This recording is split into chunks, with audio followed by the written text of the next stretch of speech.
ഗ്രേഡിൻ്റെ അക്കാഡമിയുടെ പുതിയൊരു ക്ലാസ്സിലേക്ക് സ്വാഗതം. ഇൻ ദ എക്സ്പാൻസീവ് പ്ലെയിൻ എന്ന ചാപ്റ്ററിൻ്റെ അവസാനത്തെ ക്ലാസ്സാണ്. ഇന്നത്തെ ക്ലാസ്സിൽ നമ്മൾ ഈ പറയുന്ന നോർത്ത് ഇന്ത്യൻ പ്ലെയിനിലെ ആൾക്കാരുടെ ഹ്യൂമൻ ലൈഫിനെ പറ്റിയിട്ടാണ് ഡിസ്കസ് ചെയ്യുന്നത്.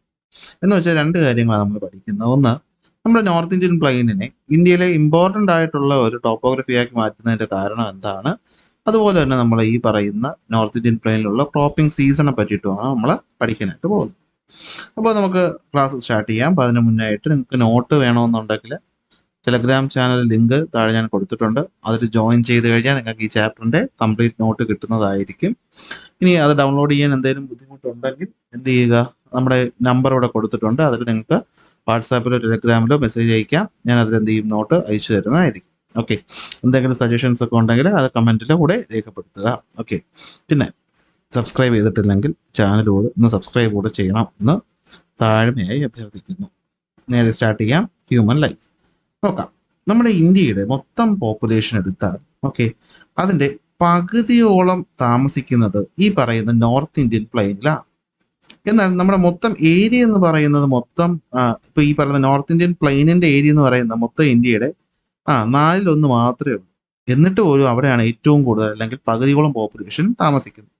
എന്തായിരിക്കും അതിൻ്റെ കാരണം എന്ന് ചോദിച്ചു കഴിഞ്ഞാൽ, അതിൻ്റെ കാരണം എന്താണെന്ന് വെച്ചാൽ, ഒന്ന്, ഇവിടെ കാണുന്ന അലൂവിയൽ സോയിൽ. നിങ്ങൾക്കറിയാം, ഇന്ത്യയിലുള്ള ഏറ്റവും ഫലഭൂയിഷ്ടമായിട്ടുള്ള ഫെർട്ടൈൽ ആയിട്ടുള്ള സോയിലാണ് അലൂവിയൽ സോയിൽ. അതുകൊണ്ട് തന്നെ അവിടെ കൾട്ടിവേഷൻ എളുപ്പമാണ്. മാത്രമല്ല നല്ല ഫ്ലാറ്റ് ടോപ്പോഗ്രഫി അല്ലേ. നമുക്ക് എല്ലാവർക്കും താമസിക്കാൻ ഇഷ്ടമെന്ന് പറയുന്നത് മലകളുള്ള പ്രദേശത്തും അല്ല, ഒരുപാട് താഴ്ന്ന പ്രദേശത്തും അല്ല. നല്ല നിരന്ന് കിടക്കുന്ന, നല്ല രീതിയിൽ നമുക്ക് റോഡും മറ്റു കാര്യങ്ങളും സൗകര്യങ്ങളും ഒക്കെ ഉള്ള നല്ല നിരന്ന ഒരു പ്രദേശമാണ്. മാത്രമല്ല വർഷം മുഴുവൻ വെള്ളം കിട്ടാനായിട്ട് ഇവിടെ ഒരുപാട് നദികളുണ്ട്. മാത്രമല്ല നല്ലൊരു ക്ലൈമറ്റ് കൂടെ ഉള്ള സ്ഥലമാണ് നോർത്ത് ഇന്ത്യൻ പ്ലെയിൻ എന്ന് പറയുന്നത് അല്ലേ. മൺസൂൺ മഴ നമുക്കിവിടെ കിട്ടാറുണ്ട്. തണുപ്പ് വരുമ്പോൾ ഓവർ തണുപ്പും ആവാറില്ല, ചൂട് വരുമ്പോൾ അധികം ചൂടും ആവാറില്ല. അപ്പോൾ ഇത്രയും ക്യാരക്ടേഴ്സ് ആണ് എന്തെന്ന് പറയുന്നത് നമ്മുടെ നോർത്ത് ഇന്ത്യൻ പ്ലെയിനിന്റെ സിഗ്നിഫിക്കൻ്റ് ആക്കുന്ന ഫീച്ചേഴ്സ് എന്ന് പറയുന്നത്. എന്ന് വെച്ചാൽ നോർത്ത് ഇന്ത്യൻ പ്ലെയിനിലെ ഇന്ത്യയിലെ ഏറ്റവും ഇമ്പോർട്ടൻ്റ് ആയിട്ടുള്ള ടോപ്പോഗ്രഫികൾ ഒന്നാക്കിയതിന്റെ കാരണം എന്തെന്ന് ചോദിച്ചാലും ഇത് തന്നെയാണ്. എന്തൊക്കെയാണ് കാരണം? ഒന്ന്, നമുക്കിവിടെ കിട്ടുന്ന ഫെർട്ടൈൽ ആയിട്ടുള്ള മണ്ണ്, ഫ്ലാറ്റ് ആയിട്ടുള്ള ടോപ്പോഗ്രഫി, വർഷം മുഴുവൻ വെള്ളം കിട്ടുന്ന നദികൾ, അതുപോലെ ഇവിടുത്തെ ഫേവറബിൾ ആയിട്ടുള്ള ക്ലൈമറ്റ്. അതുകൊണ്ടാണ് ഈ പറയുന്ന മൊത്തം പോപ്പുലേഷന്റെ പകുതിയും ഇവിടെ താമസിക്കുന്നത് നോർത്ത് ഇന്ത്യൻ പ്ലെയിനിൽ തന്നെ താമസിക്കുന്നത്. അതുകൊണ്ട് തന്നെ നമ്മൾ നോർത്ത് ഇന്ത്യൻ പ്ലെയിനിനെ ഗ്രാനറി ഓഫ് ഇന്ത്യ എന്ന് വിളിക്കും. അപ്പോൾ എന്താണ് ഗ്രാനറി ഓഫ് ഇന്ത്യ എന്നുകൊണ്ട് നമ്മൾ ഉദ്ദേശിക്കുന്നത്? നമ്മൾ ഇന്ത്യക്കാരുടെ പ്രധാനപ്പെട്ട ആഹാരങ്ങളായിട്ടുള്ള റൈസ് അഥവാ നമ്മുടെ നെല്ല്, വീറ്റ് അഥവാ ഗോതമ്പ്, നമുക്ക് ഇൻഡസ്ട്രിയൽ ആവശ്യത്തിനുള്ള ജൂട്ട്, പഞ്ചസാര ഉണ്ടാക്കുന്ന ഷുഗർ കെയിൻ എല്ലാം കൾട്ടിവേറ്റ് ചെയ്യുന്ന പ്രധാനപ്പെട്ട സ്ഥലത്തിലൊന്നാണ് നോർത്ത് ഇന്ത്യൻ പ്ലെയിൻ എന്ന് പറയുന്നത്. എന്തായിരിക്കും അതിനുള്ള കാരണം? ഒന്ന്, നമ്മൾ ഓൾറെഡി പറഞ്ഞ അലൂവിയൽ സോയിൽ. രണ്ട്, ഇറിഗേഷൻ ഫെസിലിറ്റീസ്, അതായത് നമ്മുടെ നദികൾ തന്നെയാണ് അതിന്റെ കാരണം എന്ന് പറയുന്നത്. മൂന്ന് എന്ന് പറയുന്നത് എന്തായിരിക്കും? ഫ്ലാറ്റ് ആയിട്ടുള്ള ടോപ്പോഗ്രഫി. ഇതല്ലാതെ നമുക്ക് വീണ്ടും എന്ത് പറയാൻ പറ്റും? ഇവിടുത്തെ ഇൻഫ്രാസ്ട്രക്ചർ നല്ല ഡെവലപ്പ് ആയിട്ടുള്ള നല്ല നിരന്ന പ്രദേശം ആയതുകൊണ്ട് തന്നെ ഇവിടെ എല്ലായിടത്തും റോഡ് നെറ്റ്വർക്കും റെയിൽവേ നെറ്റ്വർക്കും ഉണ്ട്.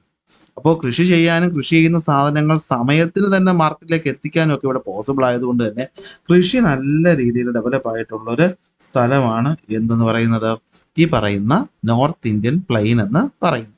അപ്പൊ അതുകൊണ്ട് തന്നെയാണ് നമ്മൾ നോർത്ത് ഇന്ത്യൻ പ്ലെയിനെ ഗ്രാനറി ഓഫ് ഇന്ത്യ എന്ന് വിളിക്കുന്നത്. അപ്പോൾ wheat, rice, jute, sugarcane പോലെയുള്ള എല്ലാതരം ക്രോപ്പ് ഇവിടെ കൾട്ടിവേറ്റ് ചെയ്യുന്നുണ്ട്. അതോടൊപ്പം തന്നെ പ്രോപ്പർ ആയിട്ടുള്ള ക്ലൈമറ്റും ഇറിഗേഷൻ ഫെസിലിറ്റീസും അതുപോലെ തന്നെ ഇൻഫ്രാസ്ട്രക്ചറും ഇവിടെ ഉണ്ട്. അപ്പൊ അതുകൊണ്ട് തന്നെ ഈ പറയുന്ന സ്ഥലം ഗ്രാനറി എന്നറിയപ്പെടുന്നു. അപ്പോൾ ഈ പറയുന്ന ആൾക്കാരുണ്ട്, കൃഷിയുണ്ട്, കാശുണ്ട്. നോർമലായിട്ട് എന്ത് വരും? ഇവിടെ നഗരവൽക്കരണം അല്ലെങ്കിൽ ഇൻഡസ്ട്രിയലൈസേഷനും അർബണൈസേഷനും ഈ റീജിയണിലുണ്ട്. അപ്പോൾ തന്നെ ഇന്ത്യയിലെ ഏറ്റവും ഡെവലപ്ഡ് ആയിട്ടുള്ള ഒരു ഏരിയ ടോപ്പോഗ്രഫി എന്ന് ചോദിച്ചാൽ അത് നമുക്ക് എന്തെന്ന് പറയാം? നോർത്ത് ഇന്ത്യൻ പ്ലെയിൻ എന്ന് പറയാം. ഓക്കെ, അപ്പൊ കൃഷിയെ പറ്റി പറഞ്ഞത് കൊണ്ട് തന്നെ ഒരു കാര്യം കൂടെ നമുക്ക് എന്ത് ചെയ്യാം, ഉൾപ്പെടുത്താം. നമ്മുടെ ക്രോപ്പിംഗ് സീസണുകളെ പറ്റി. ഇന്ത്യയിൽ എല്ലായിടത്തും നമ്മുടെ കാലാവസ്ഥയെ അടിസ്ഥാനപ്പെടുത്തിയാണ് നമ്മൾ കൃഷി ചെയ്യുന്നത്. നമുക്ക് കൃഷി ചെയ്യുന്ന ആ ഒരു ടൈം പീരീഡിനെ 3ആയിട്ട് ഡിവൈഡ് ചെയ്യാം. ഒന്ന് ഖാരിഫ് സീസൺ, മറ്റൊന്ന് റാബി സീസൺ, മൂന്നാമത്തേത് സെയ്ദ് സീസൺ. കൂടുതൽ ഡീറ്റെയിൽ നമ്മൾ അടുത്ത വർഷം പഠിക്കും. അപ്പോൾ കാര്യം എന്താണെന്ന് ഒന്ന് അറിഞ്ഞിരുന്നാൽ മതി. ഈ ടേബിൾ ഞാൻ നിങ്ങൾക്ക് ഒരു റെഫറൻസിന് കൊടുത്തതാണ്. ടെക്സ്റ്റ് ബുക്ക് ഉള്ളതാണെങ്കിൽ ഇത് കാണാതെ പഠിക്കേണ്ട ആവശ്യമില്ലെന്ന് ഇപ്പം തന്നെ പറഞ്ഞേക്കാം.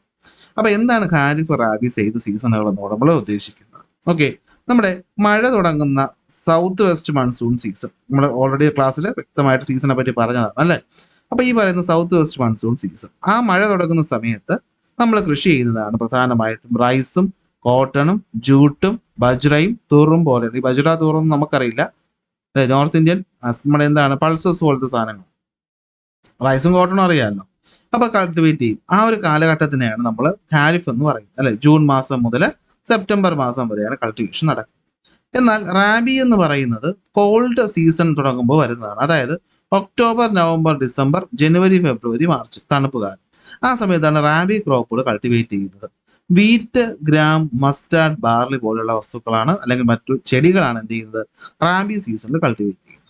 അവസാനം വരുന്നതാണ് സെയ്ദ് സീസൺ. സെയ്ദ് സീസൺ എന്ന് പറയുമ്പോൾ അതൊരു ഷോർട്ട് ഡ്യൂറേഷൻ, എന്ന് വെച്ചാൽ ഏപ്രിൽ മെയ് ജൂൺ ഏതാണ്ട് ഒരു 3 മാസ കാലം എന്ത് ചെയ്യുള്ളൂ ഇത് കൾട്ടിവേറ്റ് ചെയ്യും. ഇവിടെ കൾട്ടിവേറ്റ് ചെയ്യുന്ന എന്താണ് സെയ്ദ് ക്രോപ്പ് എന്ന് പറയുന്നത് വെജിറ്റബിൾസും ഫ്രൂട്ട്സും ഫോഡേഴ്സും ആണ്. കാരണം ഈ പറയുന്ന സമയത്ത് കാലാവസ്ഥ അത്ര അനുയോജ്യമല്ല അല്ലെ. നമ്മൾ തണ്ണിമത്തനും മസ്ക് മെലനും പോലെയുള്ള ക്രോപ്പാണ് എന്ത് ചെയ്യുന്നത് ഈ ഒരു സമയത്ത് കൾട്ടിവേറ്റ് ചെയ്യും. അപ്പോൾ നിങ്ങൾ ക്രോപ്പിന്റെ പേരും മാസം ഒന്നും ഇപ്പോൾ കാണാതെ പഠിക്കേണ്ട, അറിഞ്ഞിരുന്നാൽ മതി. ക്രോപ്പിംഗ് സീസൺ നമുക്ക് 3 ഉണ്ട്. ഖാരിഫ്, റാബി, സെയ്ദ്. ഖാരിഫ് മൺസൂൺ മഴയോട് കൂടെ വരുന്നു. റാബി കോൾഡ് വെതർ സീസണിലും, സെയ്ദ് വേനൽക്കാലം അല്ലെങ്കിൽ സമ്മർ സീസണിലും കൾട്ടിവേറ്റ് ചെയ്യുന്നതാണ് നിങ്ങളിവിടെ ഓർത്ത് വെക്കുക. അപ്പോൾ ഇത്രയാണ് നമുക്ക് ഈ ഒരു ചാപ്റ്ററിൽ പഠിക്കാനായിട്ടുള്ളത്. അപ്പോൾ നമ്മുടെ ഈ ഒരു ചാപ്റ്ററും ഏതാണ്ട് 5-6 ഭാഗങ്ങളായിട്ടാണ് നമ്മൾ അപ്ലോഡ് ചെയ്തിരിക്കുന്നത്. ചെറിയ ചെറിയ ഭാഗങ്ങളാവുമ്പോൾ പഠിക്കാൻ ഈസിയാവും, ബോറടിക്കൂല എന്നുള്ളത് കൊണ്ടാണ്. അപ്പോൾ ക്ലാസ്സുകൾ നിങ്ങൾക്ക് ഇഷ്ടപ്പെട്ടിട്ടുണ്ടെങ്കിൽ വീഡിയോ ലൈക്ക് ചെയ്യുക, ഫ്രണ്ട്സിന് ഷെയർ ചെയ്യുക, ചാനൽ സബ്സ്ക്രൈബ് ചെയ്യുക. എന്തെങ്കിലും അഭിപ്രായങ്ങളുണ്ടെങ്കിൽ അത് കമൻ്റ് ആയിട്ടോ അല്ലെങ്കിൽ മെസ്സേജ് ആയിട്ടോ അയയ്ക്കുക. സോ അടുത്ത ക്ലാസ്സിൽ അടുത്ത ടോപ്പിക്കുമായിട്ട് കാണാം. അതുവരെ ബൈ ബൈ.